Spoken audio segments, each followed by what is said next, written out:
Welcome to Pollen Weather by Pollen Wise App. It's Wednesday, September 9th. I'm Landon Bunderson, and this is the place for daily allergy news and forecasts. The winter storm system that came to the Rockies and High Plains is lingering today. We could see heavy snow in the high elevations again. South of that winter system, there are heavy rains expected and a slight risk of flooding. Wet in the Midwest, North Carolina, and Florida as well today. The pollen forecast is kind of bleak for much of the country today. If you aren't getting rain or snow, there's a good chance you're getting high or very high pollen levels. Just as a refresher, high pollen levels are the orange numbers and are 51 to 75, and very high pollen levels are the red numbers. Those are 76 to 100. Note that Texas levels are high and very high today. Has peak weed season finally come to Texas? If it has, these high and very high levels will persist for a few weeks. Denver, I don't think you got cold enough to frost over your weeds and end your ragweed and chenopod season early. It will be interesting to see what happens to your levels over the course of this week. Boulder was a little bit cooler, so we'll make comparisons between Denver and Boulder and see if we see a difference. Over on the mold map, we've got maxed out conditions in the western states.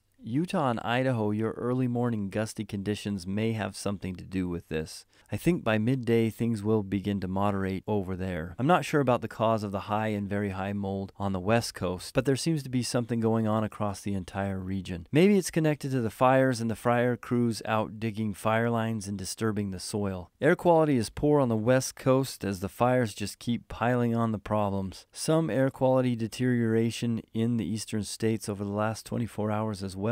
I'm not sure what's going on there. We'll keep an eye on that, and if it gets worse, we'll try and dig in and figure out what the cause is. Wednesday is the day that we feature the best and worst cities in the Pollen Wise network for the last 7 days. Check out Austin, the best city, and almost all of the lower half of Texas has really been quite tolerable from an allergen standpoint of late. Considering what we just saw on the forecast for Austin and the region, I'm guessing that Austin won't be the best city next week. The worst city in the network is Lehi, Utah, just south of Salt Lake City. It has been a rough weed season for northern Utah, though I do think that we're going to see light at the end of the tunnel very soon. Thanks for listening. Remember, you can find previous episodes on the Pollen Channel on YouTube. If you're listening on YouTube, check out the Pollen Wise app, the only place for real hourly pollen and mold counts.